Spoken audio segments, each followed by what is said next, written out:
香港青年基督徒劇團，簡稱基青，成立於1985年10月，由一班嚟自不同教會、對戲劇有濃厚興趣嘅青年，有感福音可以藉住戲劇媒介嚟傳播，聯合起嚟組成一個具規模嘅基督教戲劇團體。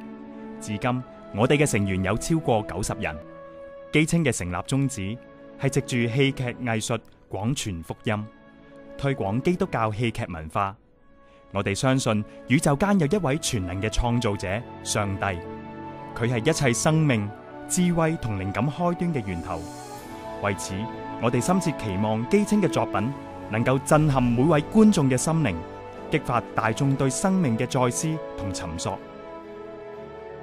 我哋嘅福音短劇事工本住協助教會廣傳福音為目的，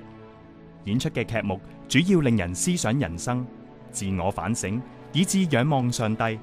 達到福音預工嘅效果。曾經邀請我哋演出嘅教會同埋機構超過數百間，而當中包括各種形式同埋大小不同種類性質嘅聚會，反應亦非常熱烈。基青嘅初型期同埋成長期與外間嘅劇社發展模式差唔多，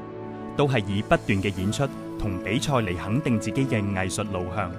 甚至可以由外界嘅藝術評價嚟肯定自己。1988年開始，我哋嘗試一種重要嘅導向。當時戲劇界開始從外國引進外展劇場、社區劇場呢種戲劇新模式，所以基青亦開始思考巡迴報導呢個方向，就係切切實實嘅以戲劇形式去到不同嘅教會中傳揚福音。基青由成立至今，都堅持只係接受教會以及弟兄姊妹嘅奉獻，並無任何固定嘅資助。我哋深信為神作工，神必供應。感謝神，劇團擁有嘅物資越見充足，過百件嘅服裝、道具、完善嘅燈光、音響器材，